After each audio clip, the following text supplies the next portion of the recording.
fund balance, and that some of that is planned usage of fund balance. So overall, it's a decrease in the fund balances, the year-to-date amounts. But like I said, of that 697, off the top of my head, there was like 400,000 or 500,000 that was planned to be used out of capital projects, that fund alone. So it's planned use of fund balance, but in the accounting terms, it shows up as a decrease, as a negative. But it was a planned use of fund balance. What about the other 300 then? I would have to look at each fund and tell you where they're at. In the MFT fund, that was entirely use of fund balance. And some of the other, because we billed for 2 years and then we spend in the MFT. So there's another 130 of it in the MFT fund. So that was a planned use. In the water capital project fund, again, those projects that occur in the water capital project fund are planned for. So we build the fund for a little while and then we do larger expenditures for some of those projects. And like I said, then the bulk of that is the capital project fund itself. And that, in this fiscal year, was the completion of the police facility. Anybody have any other questions on that? Any other questions on that fund? Let's move on. Okay, and that's just all the details, so. That's all you got? That's it. Anybody have any other questions for Kim? New business, review and approve the waste management proposal for garbage, refuse, recycling, and yard waste collection services with the City of Wilmington. Contract beginning May 1st, 2016 and ending April 30th, 2021. Got Mr. Marley here as well. So. Anybody going to go over the highlights here? Yeah, we could, go ahead, Tony. it's a five-year extension. And as Mayor brought up at the last meeting, it's a reduction of $3 from what we're currently paying per household right now. And then there's a small increment for the next 5 years, next 4 years, a small increment of an increase, which is I think 2.75. That's correct.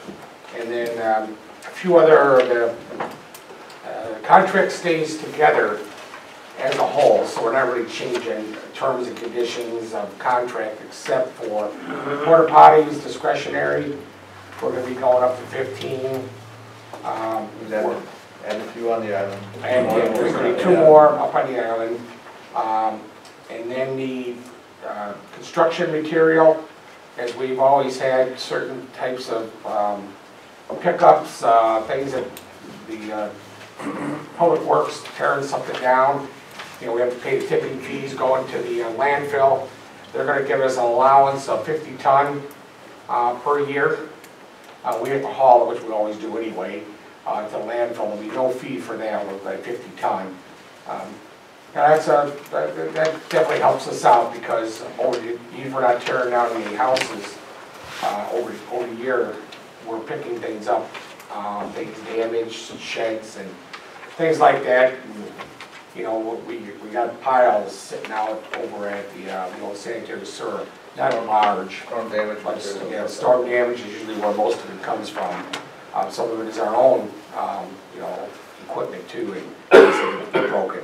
So that was another added value that was given to us in the negotiations.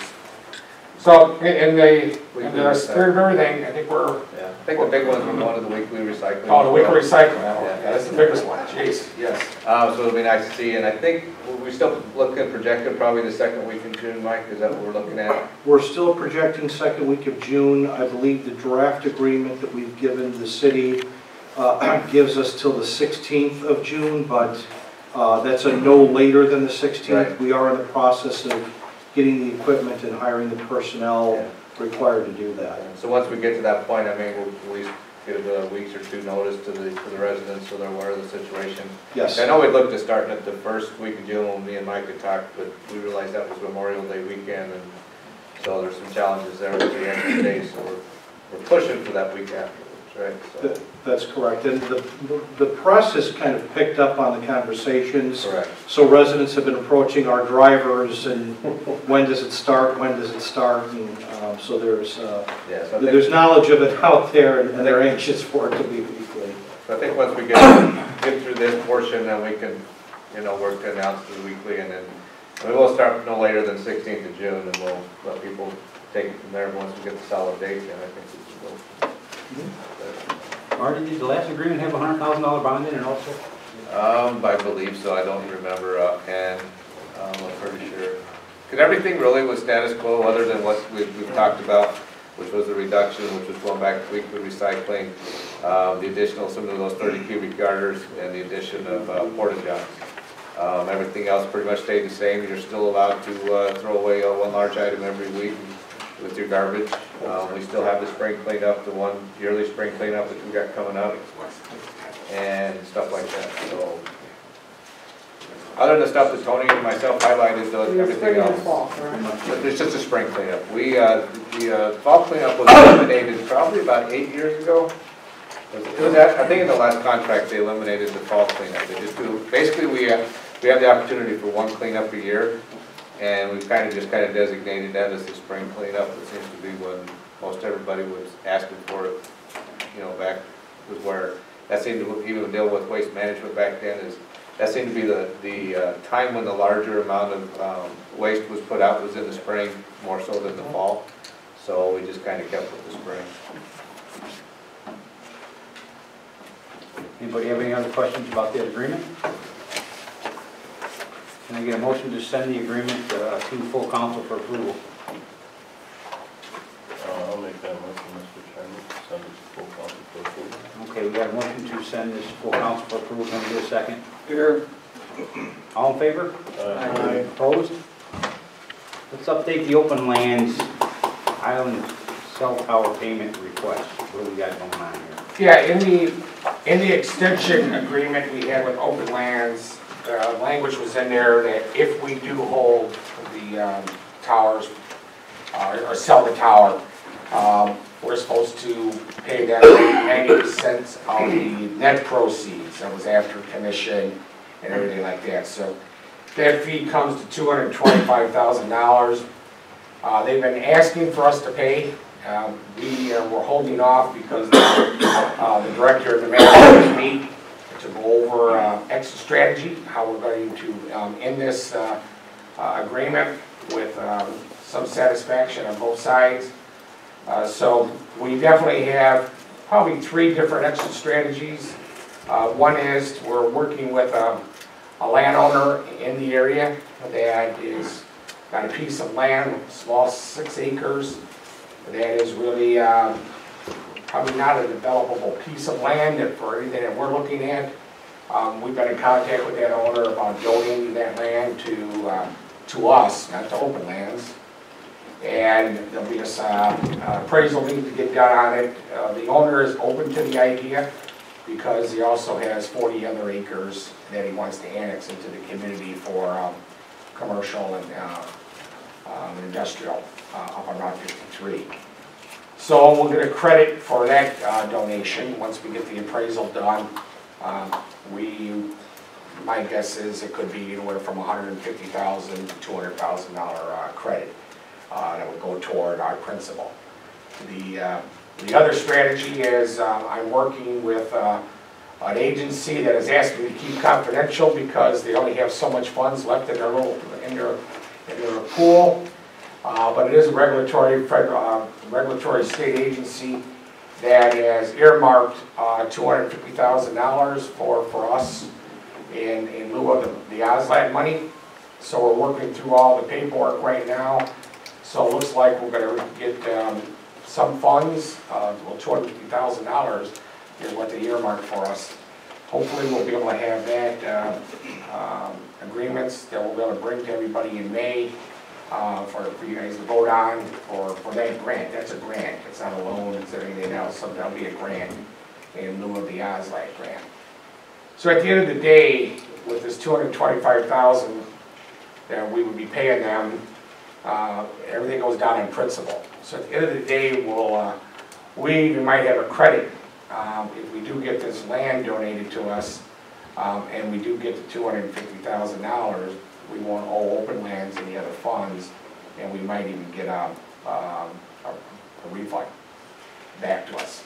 So at this point in time, per the agreement, you know, they've asked for us to get paid, but I told them, still has to get, you know, approved by the city council in the bill list to get paid. So before it went on the bill list, I wanted to bring up the finance committee, so if you guys would see the $225,000 payment on the next bill list, you'll know what it's for. And maybe even before that bill list is approved, we might have some other answers. But they wanted to have the commitment that we're going to be paying the $225,000 as was in the agreement of the lease extension. So that's why that's on there. It's the update, and we're beyond our grace time. We're supposed to pay in 10 days after we receive the funds. We received the funds from that sale probably February. Yeah, it was shortly after we had the meeting with Open Land. Yeah. I would certainly like this, I would certainly hope we could come to some resolution before we make that payment. And I think that's what we're really looking for. They're getting antsy, and I told them, you know, these are the meetings we had. I understood that, you know, what their concerns are, and I expressed what our concerns are as well. If you really look at the whole thing, and I actually told the director, there was a little bit of risk on both parties when this happened.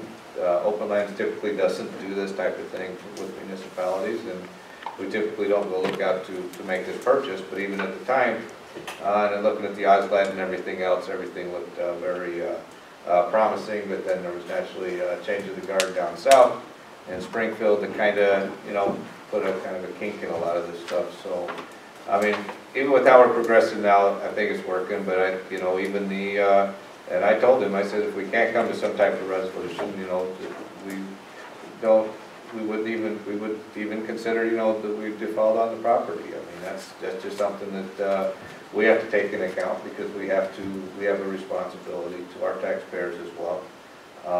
As of right now, we're really not losing anything.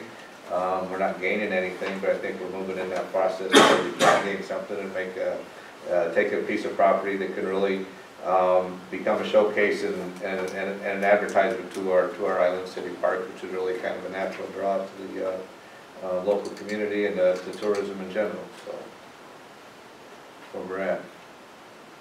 Tony, what do we owe on that? The principal is $515,000, if I remember right. And then under the agreement, there was an interest.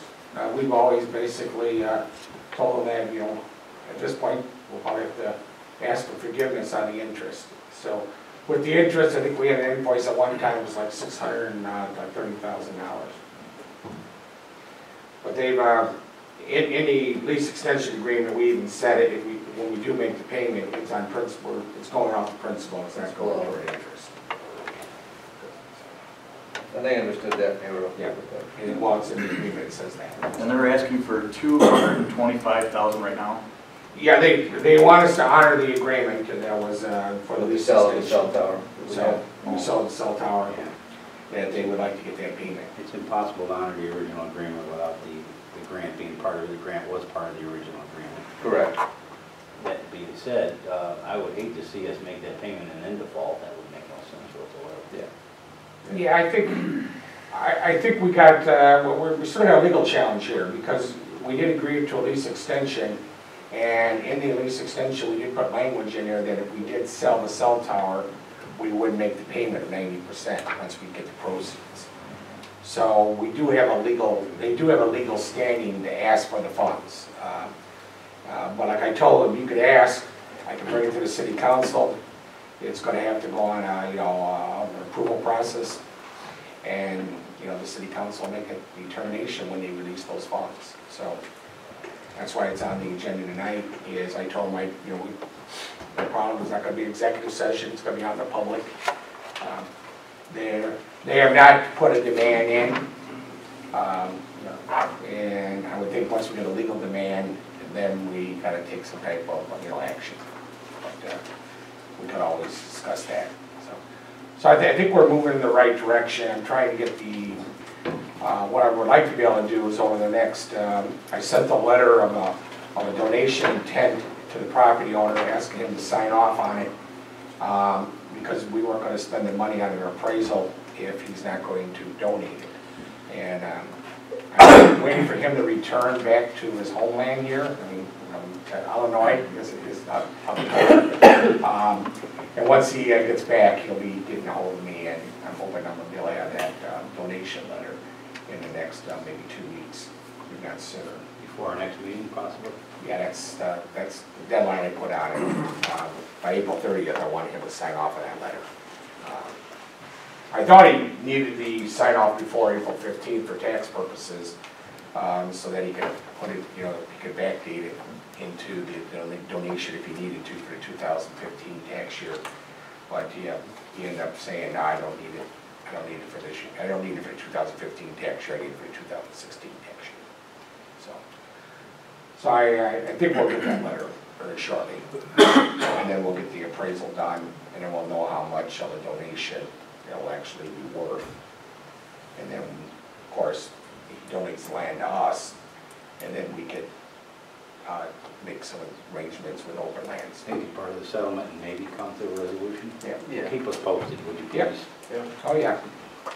And hopefully this other grant paperwork is all approved very shortly here. Frank, I'm really working at the payment that we're making with the sale of the cell tower is really the only payment we have to make that's really going to cost anything really out of our coffers. Everything else we're looking for is going to be generated through grant dollars, or the sale of this property, or even the possibility that they reopen that Osland. We were awarded that Osland grant. They just never issued it. They held off everything. And that's what kind of really threw us in the kind of the quagmire state that we're in right now, is because of that. When they withheld any grant dollars being issued through the OSLAD or anything else, so that's what we're facing. Are you looking for some sort of action on this tonight? No, this is an update. This is an update, It's an update. action. Our hope is to have what Tony brought to you tonight is when we're looking to take action on the payment of this, that we have more answers to what Tony was giving me tonight. That's what we're hoping for too. Clear answers, and hopefully, but I think at the same time we need to make sure that we keep you guys up to speed on everything and abreast of the situation and where we're at. So, Exactly what properties is included in this now? Is it the new property that was just this is the taken entire. down? This is the Both sides of that entrance? Both sides of the entire entrance.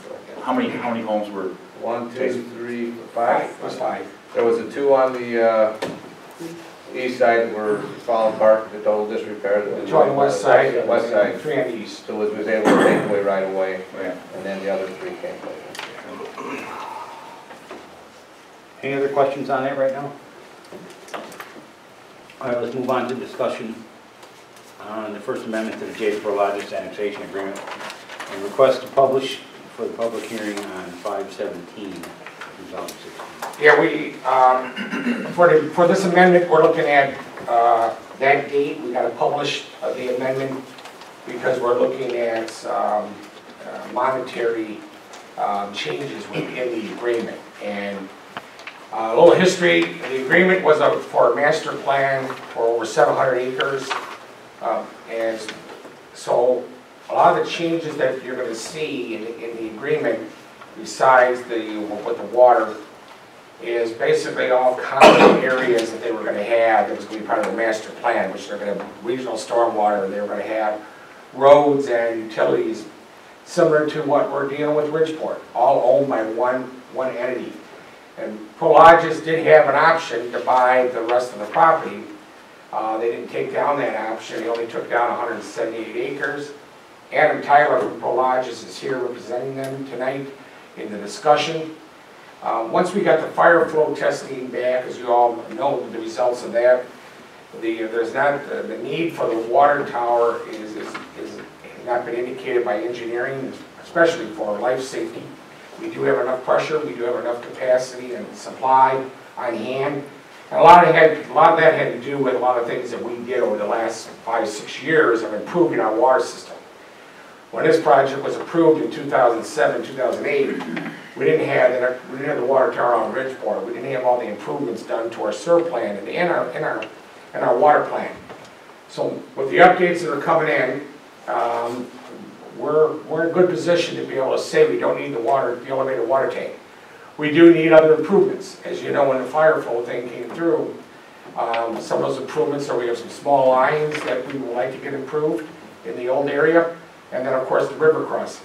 In the agreement, the river crossing expires April of 2017 of their payment for $400,000.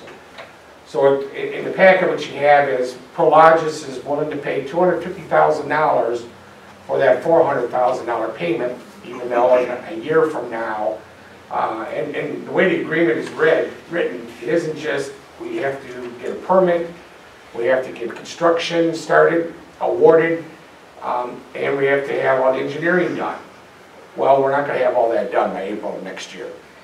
So Prologis has stated that they're going to pay $250,000 of the $400,000. Our offer is no.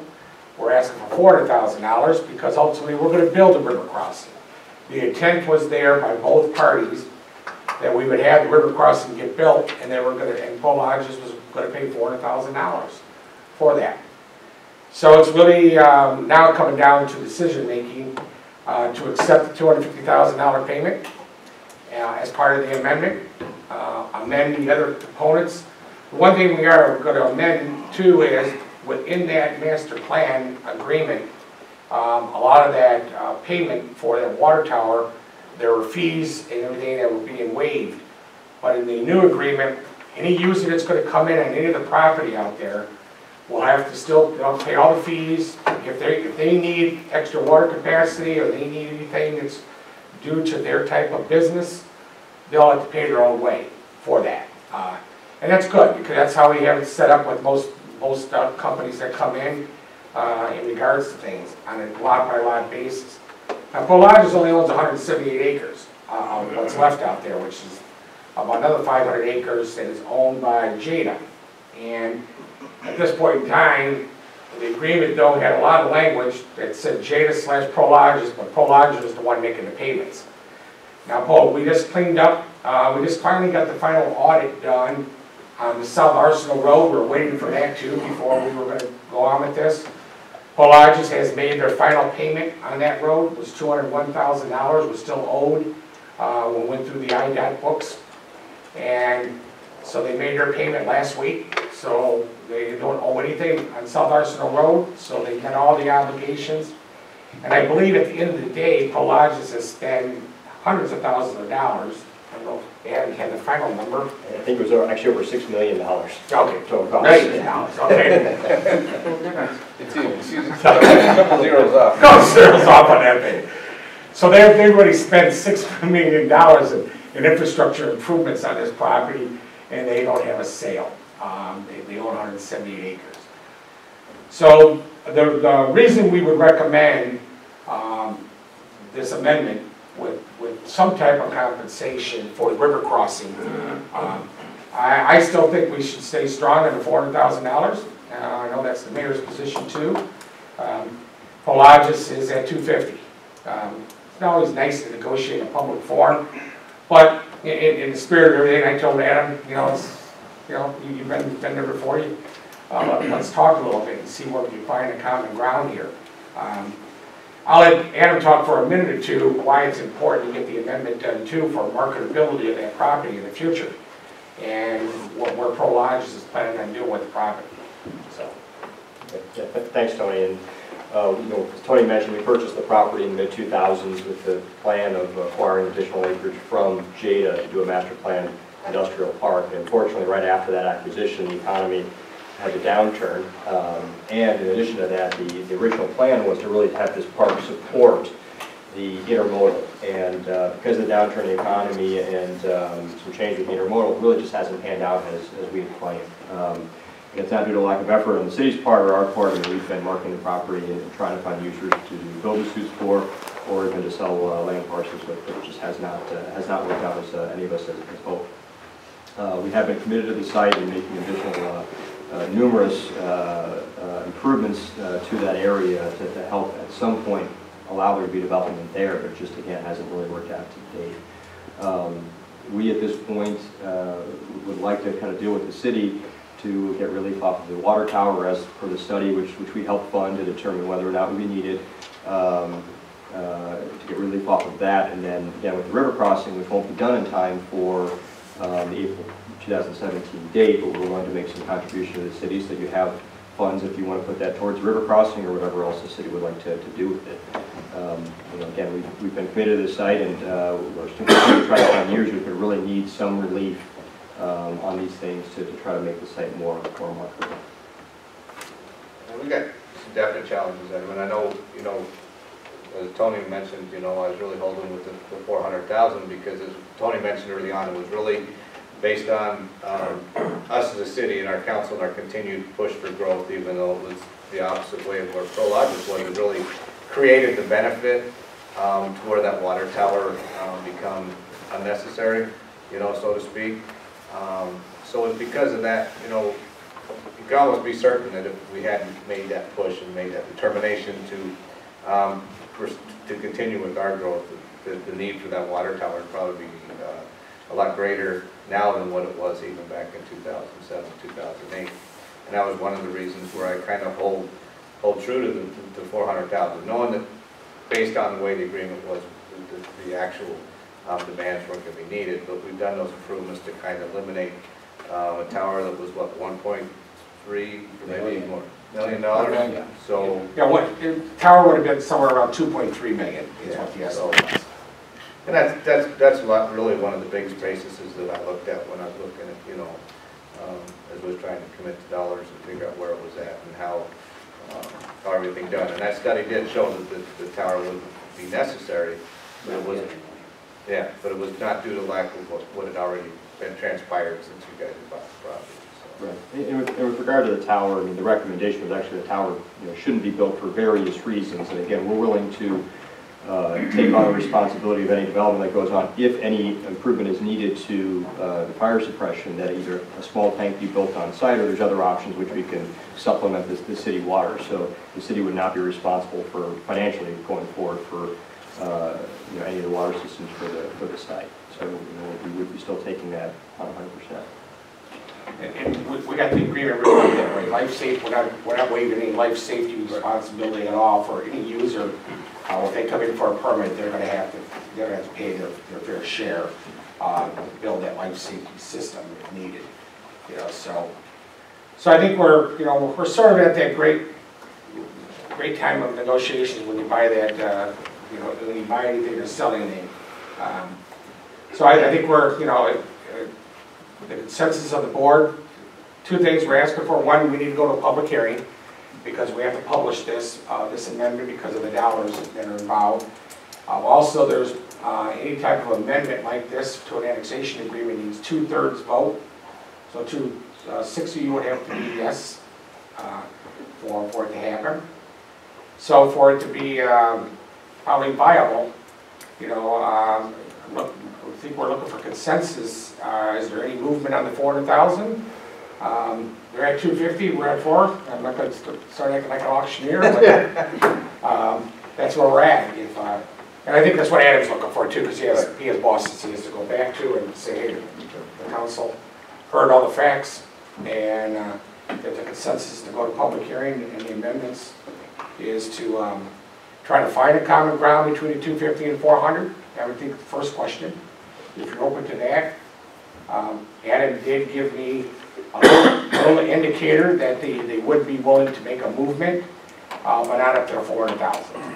So I think. Does that cover the river crossing? Or what, no. Does this cover anything? The river crossing, it would cover the engineering, which we need to get done.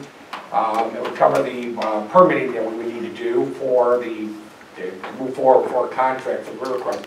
River crossing can be in, and now that we've got it pretty more determined, because Prologis did pay for as part of that fire flow, we did go out and do an estimate for the river crossing. River crossing's coming in about 1.2 million, is what we're believing. That's with engineering for river crossing to connect up on Kankakee and Boathouse Road, on Kankakee River Drive and Kankakee Street. But we come up by Boathouse Road and connect there and run right into the 12 that's right there, or 16. It's 16. So it's about $1.2 million, which is the, so this would be the 400 would pay for 1/3 on the river crossing. Yeah. But service probably, I'll put my honest face down, it probably would service, out of this 700 acres out there, 600 acres, you know, that's probably about, I would say about 14–15% of the service area on our east side. So they're paying 33% of the cost to service, probably about 15% of the east portion of the property. So But definitely something that needs, we really need to start taking those steps towards, because you need that second line in case something happens to the existing one that goes over there now. And that was really the preemption that really kind of started that discussion back in 2007, was that potential need for that second line, and that's why this is still, you know, even now, as we look at the numbers, this money's got to go really be geared towards looking at that. The best thing we have now is with us taking over the Celotex property and then knowing what the environmentals are already there, which we didn't know 7–8 years ago. So the route has changed to where it's more efficient route, which definitely helps. The less pipe you can put in the ground, the better your efficiency is and your pressure. So we're in a lot better shape than we are today with what we know. So I would say if you guys want to go to the public hearing and then still negotiate 250 to 400, if that's, you know, we got consensus for them, let's go to the public hearing process. And then maybe by then we might have another answer if they make a movement. So the public hearing would be scheduled for when? The 17th, because we have to have the 30-day notice in the paper. So we have time to discuss this at committee? Oh, yeah, I mean, the public hearing is going to be just, it's generic language. I'll say to amend the annexation agreement, and then we'll say, you know, in regards to infrastructure changes. They don't see this amendment. They don't see it like this. Oh, a public record, a public document has to be in file. Right. So Right, the public record will basically show what the, you know, take out the exhibit for the water tower. Yeah. Take out some of the language in relation to that and how it relates to the monies and the proceeds for the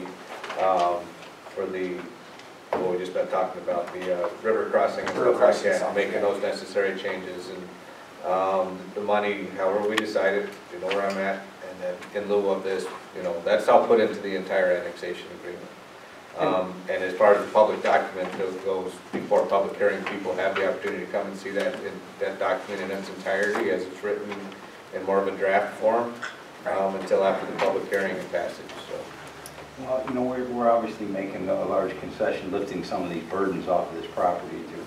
So hopefully, so I would guess I would ask Prologis, what do we get in return for being good partners and relieving them of the burden of the water tower, and why should we go any lower? I guess would be my point. That might be something that they could answer for us. Sure, that's a very fair question. I mean, we have, I think it's approximately $15 million invested in this property, and talking with the different people to get an opinion of value on it, it's worth $1 million to $2.5 million plus or minus. I mean, we've lost a substantial amount of money on the property. Yeah, we have, and that was risk that we took. You know, we just made another $200,000 payment for road improvements that we just got notice of. So I mean, we continue to try to make payments and remain faithful on the land and you know, fulfill our obligations.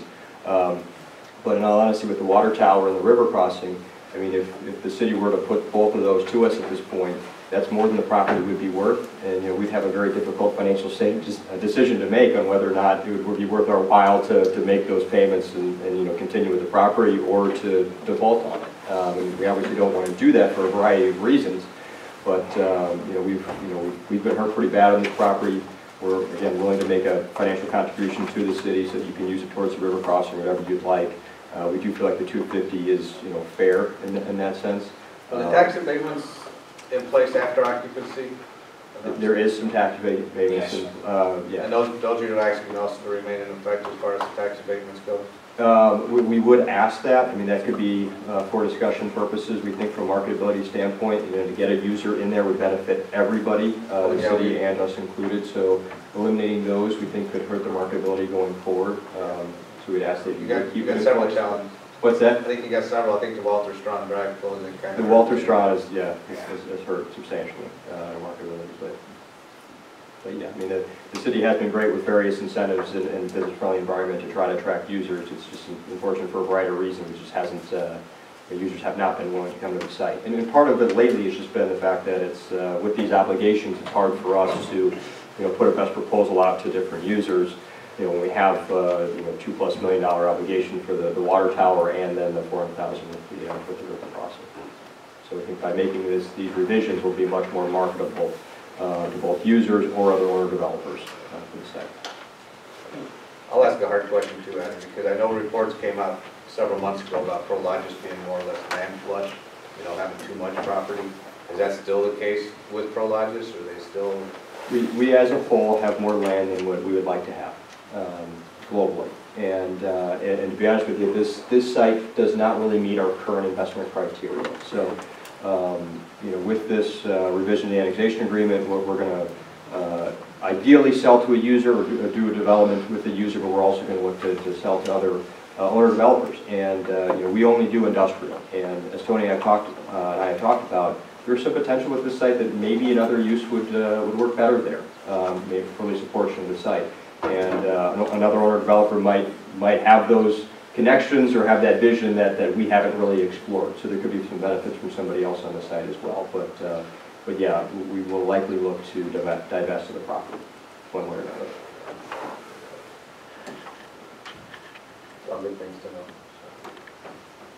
And how we got to this point too is, I did ask, you know, Adam if they would even consider extending the $400,000 to the end of the agreement, which is 20 years, the payment. And, you know, that wasn't palatable either at that point. But it was a risk asking that, because then the other perspective is if they would have said, if they'd have said yes, then we'd have just been kicking the can down the road and we wouldn't have got any engineering done. In retrospect, I wanted to withdraw that almost after I said it. But that was another option that we could have put on the table, is just extend, you know, 10 more years, they make that payment, instead of in next year, 10 more years. But I think in their, like what the mayor has brought up, the way their investment portfolio is, this doesn't really meet how they want this property. But I do think there's other opportunities for this property instead of industrial now. Things have been dynamic over the last 8 to 10 years. That this property could be used for something else besides straight industrial distribution boxes. And I'll be the first one to say, you know, it's they've been out marketing. I mean, we've had a couple of projects that we filled documents out. We send them out to people. They came down to visit, and the challenge we have is our own challenge. Is they go right down 5 miles or 5 minutes, 7 minutes down North River Road and go to probably best of the class industrial park in the nation, which is Bridgeport. And they go there, and these guys are trying to negotiate against that project. It makes it kind of difficult for them to negotiate, especially with all the commitments that are on the property. That wasn't there in 2007. So, also a disclaimer, Rick Kozlowski would have been here. He had other commitments, he couldn't make it tonight for Jada. Jada's aware of this, of all these changes. And as Jade always said, the monetary commitments was always on Prologis' arm with the agreement, and they've always paid. You know, so you know, with our roads and with the extension of the water that's out there, because you know, the water and sewer system that got put out there with the pump station was paid for. You know, Prologis. There's recapture on it, but it's that's where we're at. I mean, from my perspective is, I look at, you know, we still like to be players as far as the growth and development of that property goes out in there. But at the same token, we have our responsibilities and obligations we got to look at too. not only just for that future development, but as we look at the river expansion, but also for the residents that sit on that site too. It was that added benefit having that secondary line just in case something's going wrong. And that's kind of where I still kind of hold firm on the 400,000. I think it's fair in everything that's been done. So, but I mean, that's my stand, and it's up to you guys to, you know, it's not something you guys have to make that determination or decide now. We still need to move forward with making those necessary changes with the public hearing. I think that's necessary to at least get this moving. With what Tony said, to kick it down the can, I don't think it's a good idea. I think it's something that we need to get resolved now.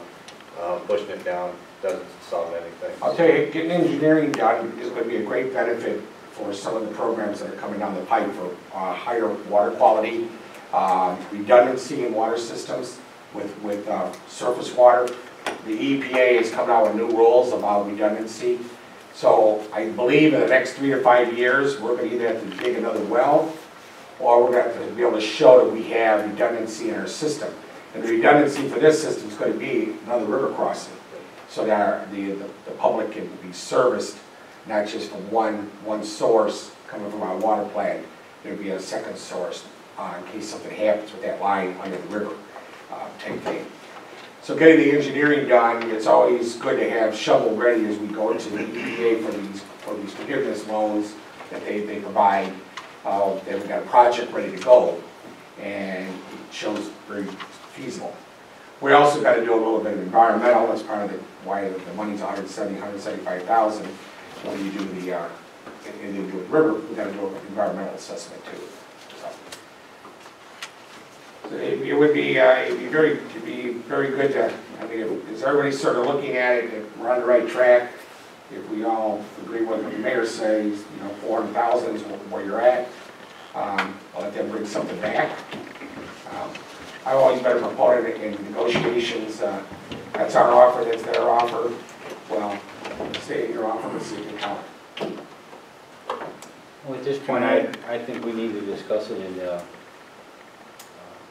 a different venue, I guess. A few questions. Well, I think what you probably need to do, what I would ask from the committee is for you guys for consensus to proceed with moving forward with the public hearing on the 17th because of public notice issues.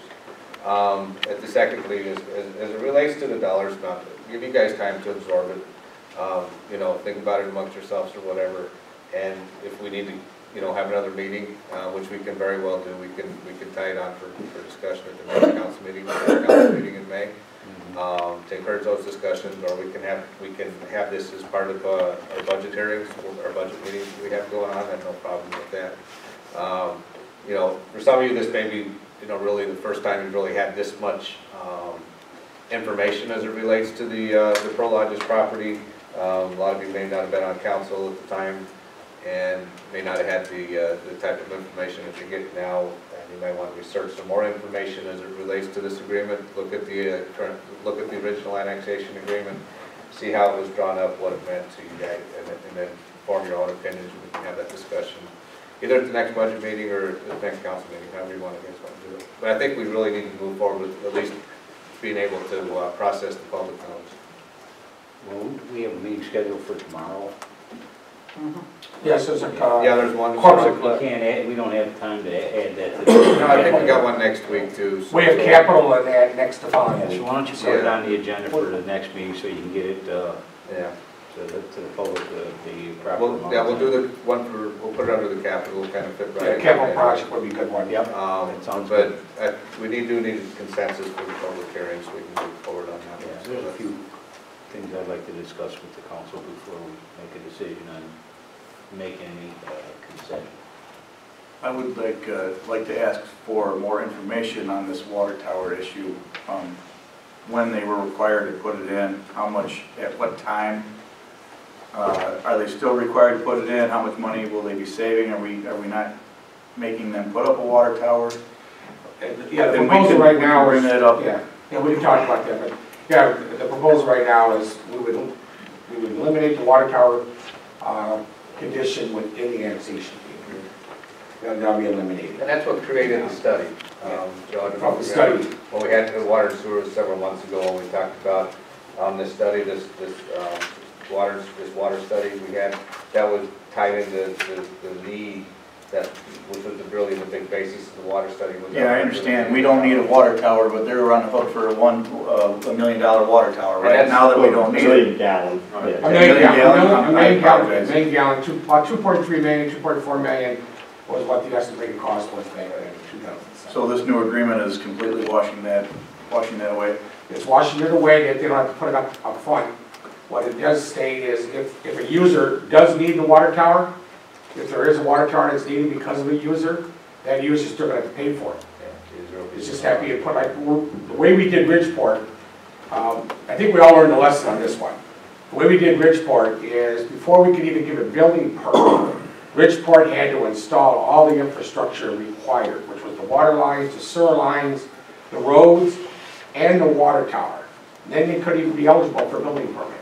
This project didn't have that language in there. So it let it hang out there in one respect. Markets changed, and we've changed as a community in regards to our infrastructure. We've added infrastructure to the project, or to the community itself. But yes, in the simplest form, we're relieving them of an obligation of an upfront payment of $2.4 million. And with the original plan for the park was to have approximately 10 million square feet of industrial properties. And I think what we've seen over the last 10 years, that's probably unlikely to occur there. So the million-gallon water tank is unlikely to be necessary. Now, if for some reason something shifts and there is a lot of development there, the developers can get together, build one water tank, or they can do separate ones to support the buildings to the extent that they're needed. So, but those will also have to be renegotiated. not with the city, because it's going to be still on the developer's responsibility to put those in. So it'll just be have to determine kind of case-by-case basis and what'll be necessary. Okay. Yeah, We'll talk. Yeah. I'd like to talk. Yeah, Thank you. Okay. Okay, anything else on that issue? Let's move on. Public hearing, you guys want to? We need a consensus to move forward with the public hearing portion, because of the 15. I thought that was already said. No. My bad. And it's just a consensus, you just need to ask, there doesn't really need to be a We motion. don't need a motion, okay. Just need a consensus for anybody that's opposed to us moving forward with the public notice, or the public hearing portion. Although we do not have the details worked out exactly on what the dollar amounts would be, is everybody okay with moving forward with the concept of the public hearing and, on the amendment of this annexation agreement?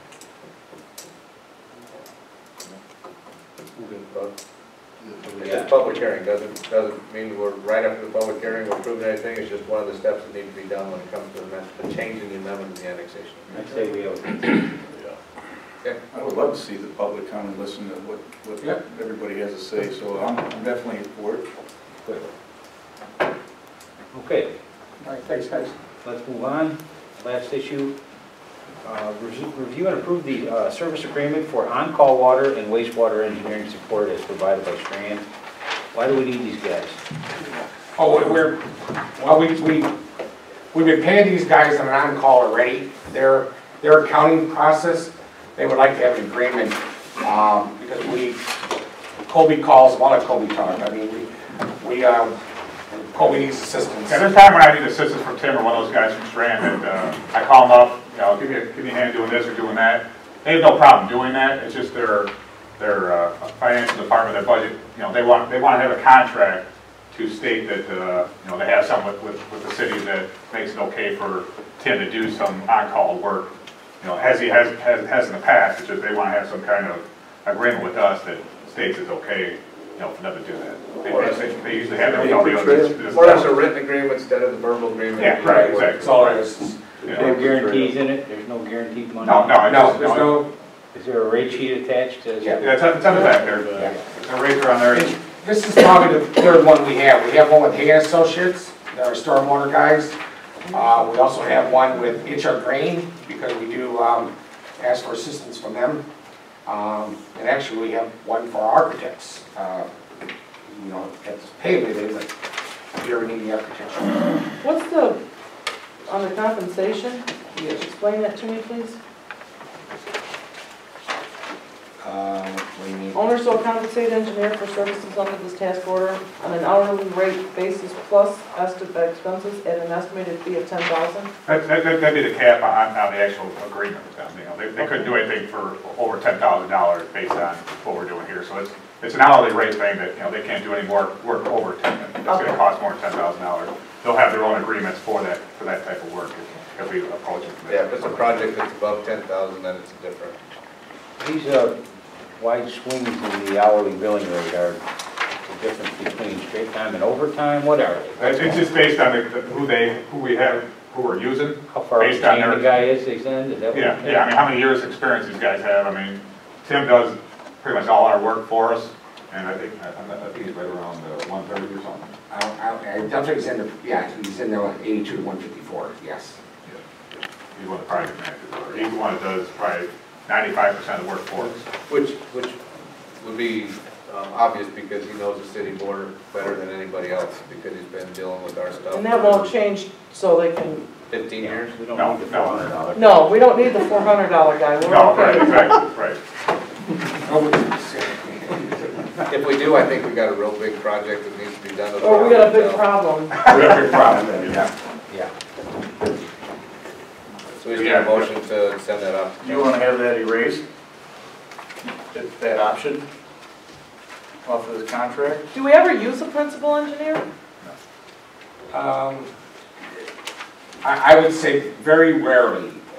If we did, it would be something very unique that that principal engineer might be bringing to the table. Is it long? I think this is what this is this is a generic hourly sheet that shows all the hourly rates for everybody they have within their office. Okay. It's nothing that, you know, we're gonna be using a principal engineer or anything else. We already know that we use Tim on 99, probably 0.9% of the projects we do, and that's how it's gonna continue. And I think if it's anything outside of that, then it's gonna be something out of the ordinary, and Colby's gonna be coming to you guys saying, this is what we got. If there's anybody that's not Tim, it's someone at a lower rate. It's out here, you know, doing some site visits or something like that, getting I want to work in their information office for Tim. production, that's not hard.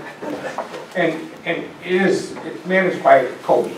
So I mean, he knows what his budget is, and he won't be asking for a principal engineer to continue that. Tim knows I don't want that. Okay. Service, that's why I'm here for the city. That's right. We have That's to. kind of your role anyway. Right, exactly, Yes. so. There's a threshold as to where he has to get approval to spend his money. Exactly. Correct. We already got that built in our existing orders. All right, can I get a motion to send this agreement to full council for approval? I'll make it. Second? I'll second. All in favor? Aye. Opposed? Anything else come before this committee? Motion for adjournment. So moved. All in favor? Right. Got 5 minutes. How's it going?